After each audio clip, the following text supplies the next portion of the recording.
Hello friends, welcome to study point.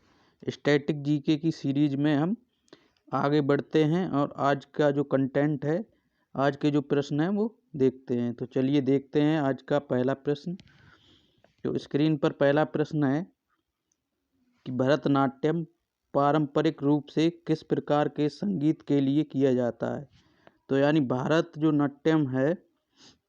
Bharatanatyam जो है वो किस संगीत पर किया जाता है, तो वो किया जाता है कर्नाटक संगीत पर। ये दक्षिण भारत का संगीत है। दक्षिण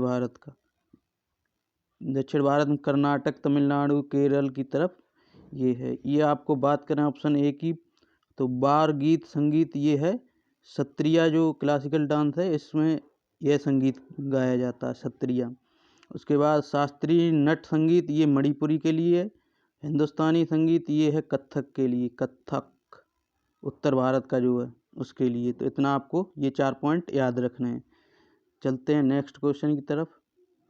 प्रश्न है कि निम्नलिखित में से कौन सा भरतनाट्यम नृत्य शैली से संबंधित है। यानी भरतनाट्यम नृत्य से कौन सी शैली संबंधित है। तो कल आपको हमने बताया था अलारिपू, वहाँ से भरतनाट्यम की शुरुआत होती थी। उसी एक्सप्लेनेशन बताया था थिल्लाना, वहाँ पर जो है भरतनाट्यम का अंत होता है। जैसे हमने बताया था ना, जो नर्तकियाँ थीं, जो राजा के सामने जो डांस के अंत में ये सलाम नीचे सर झुका के करती थी, इसी तरीके से हम कंपेयर कर सकते हैं थिल्लाना को। तो ये जो है भरतनाट्यम के बाद में ये नृत्य शैली होती है, लास्ट अंत में। तो इतना आपको याद रखना है। तो अगला क्वेश्चन हमारा है,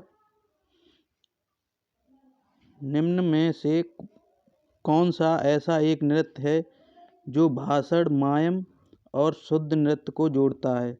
भाषण, मायम और शुद्ध नृत्य को जोड़ने वाला नृत्य है ये कुचिपुड़ी। कुचिपुड़ी कहाँ का है? आंध्र प्रदेश का। ये आपको याद रखना, आंध्र प्रदेश कुचिपुड़ी। मोहिनीअट्टम केरल, केरल का मोहिनीअट्टम और कथकली, ये आपको याद रखना है, कथकली और मोहिनीअट्टम। भरतनाट्यम कहाँ का है? तमिलनाडु। कथकली केरल का भी बताया था हमने, केरल। ये पॉइंट आपको याद रखने हैं, ये इम्पोर्टेंट फैक्ट हैं। अगला प्रश्न कि ब्रिटिश औपनिवेशिक सरकार द्वारा भरतनाट्यम पर प्रतिबंध कब लगाया गया। तो ब्रिटिश, जब ये अंग्रेज थे हमारे देश में, तब 1910 में भरतनाट्यम को जो है बैन कर दिया गया था, इसका उपयोग नहीं होगा। तो ये 1910 में लगाया गया था ब्रिटिश औपनिवेशक द्वारा जो है भरतनाट्यम पर प्रतिबंध। ये आपको याद रखना, 1910 में, इम्पोर्टेंट है। नेक्स्ट है, मणिपुर के निम्नलिखित में से किस नृत्य में ढोल को नृत्य गतिविधियों के एक भाग के रूप में प्रमुख से प्रयोग किया जाता है। तो यानी जो है ढोल के नृत्य गतिविधियों के एक भाग के रूप में प्रमुखता से प्रयोग किया जाता है। मतलब मणिपुरी जो डांस है उसमें कौन सा यंत्र है इनमें जो इम्पोर्टेंट है, ये पूछना चाह रहा है। तो वो है पुंगचोलम। ये ढोलक नुमा, ये मतलब बड़ा सा एक यंत्र होता है, ये बहुत इम्पोर्टेंट, मतलब ज़रूरी है यंत्र, अनिवार्य है ये। जैसे कथकली मुखौटा अनिवार्य है, उसी तरीके से ये अनिवार्य है। और पुंगचोलम, तो मणिपुर कहाँ का है? मणिपुरी नृत्य मणिपुर का, ये आपको याद रखना है। अगला प्रश्न देखते हैं। अगला हमारा प्रश्न है, कौन सा नृत्य भारत में अधिकांश अन्य नृत्यों की तुलना में अंतर्मुखी और संयमित है और कलाकार कभी दर्शकों के आंखों में सीधे नहीं देखता, यानी आंखों से आंखें नहीं मिलाता है। दर्शक जो है ये डांसर के आंखों में आंखें नहीं मिलाता है, तो वो है हमारा मणिपुरी डांस। मणिपुरी डांस में जो दर्शक है वो कलाकार के आंखों में कभी आंखें नहीं मिलाता है। और आपको कथकली बताया था कहाँ का? केरल का। ये आपको याद रखना है, केरल। कुचिपुड़ी है आंध्र प्रदेश। भरतनाट्यम तमिलनाडु। ये इतना आपको याद रखना है। चलिए देखते हैं नेक्स्ट, अगला क्वेश्चन। ये है हमारा अगला क्वेश्चन, भारत के निम्नलिखित शास्त्रीय नृत्यों में से किसका प्रारंभिक रूप लाई हरोबा है? तो लाई हरोबा एक लोक नृत्य भी है। कहाँ का? मणिपुर का। मणिपुर का लोक नृत्य क्या है? लाई हरोबा। तो ये किस डांस में होगा? मणिपुरी में होगा। ठीक है, इतना आपको याद रखना है। इसके बाद ये सत्रिया कहाँ का है? असम का। ये याद रखना है। कथकली और मोहिनीअट्टम दोनों केरल के। ये याद रखना। चलते देखते हैं नेक्स्ट। अगला प्रश्न है हमारा, निम्नलिखित में से कौन सा शास्त्रीय नृत्य की शुरुआत कोलीकोट्टू नामक ढोल बजाने के प्रदर्शन के साथ होती है? तो कोलीकोट्टू, ये कोलीकोट्टू जो है ये कथकली में पहले स्टार्ट होती है। इसकी कोलीकोट्टू नामक ढोल बजाने से कथकली की स्टार्ट होती है। भरतनाट्यम की स्टार्ट हमने कहाँ से बताई थी? अल्लारिपू और अंत थिल्लाना। ये आपको इतना याद रखना है।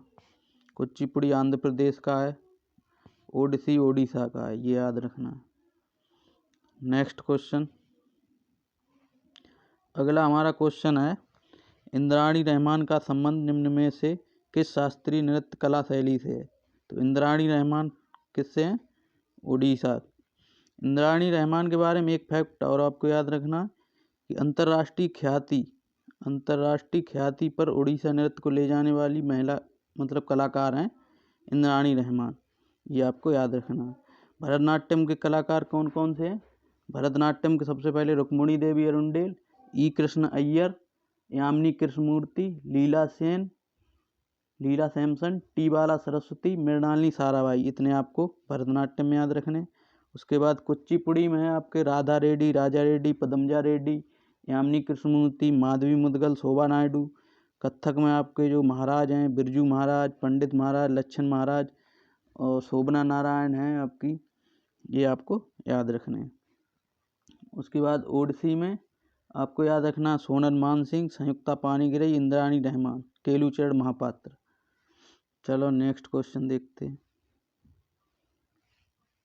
अगला हमारा क्वेश्चन है, पद्मा सुब्रमण्यम किस शास्त्रीय नृत्य शैली से संबंधित हैं? तो पद्मा सुब्रमण्यम जो हैं ये भरतनाट्यम से हैं। इनको अभी हाल ही 2024 में पद्म विभूषण से सम्मानित किया गया है। ये आपको याद रखना है। तो ये आपको याद रखना है। उसके बाद भरतनाट्यम से और कौन हमने बताए थे? रुक्मिणी देवी अरुंडेल, ई कृष्ण अय्यर, यामिनी कृष्णमूर्ति, एक ये पद्मा सुब्रमण्यम, सोनल मानसिंह। उसके बाद आपको मृणालिनी साराभाई। ये आपको याद रखनी है। इसके बाद है कुचिपुड़ी वही रेड्डी जो सरनेम है वो सब आएंगे, राधा रेड्डी, राजा रेड्डी वाले। और ये कथक में महाराज जो सरनेम है महाराज, जैसे बिरजू महाराज और लच्छन महाराज, शंभू महाराज, ये कथक में। ओडिसी में आपके ये संयुक्ता पानीग्राही, सोनल मानसिंह और इसके बाद पंकज चरण दास, इंद्राणी रहमान, माधवी मुदगल, ये हैं ओडिसी नृत्य के हैं। तो हमारा ऑप्शन कौन सा? भरतनाट्यम ए सही है। पद्मा सुब्रमण्यम जो है भरतनाट्यम की है। तो आज के लिए इतना ही है। क्वेश्चन थे हमारे शास्त्रीय नृत्य के इम्पोर्टेंट जो और प्रीवियस ईयर हैं जो एसएससी और रेलवे में आए हुए हैं। और इसके अलावा हम और कुछ क्वेश्चन करेंगे। उसके बाद नया टॉपिक शास्त्रीय भाषा उसको स्टार्ट करेंगे। तो आपने जो प्रीवियस वीडियो नहीं देखी है शास्त्रीय नृत्य की तो उसको देखिए।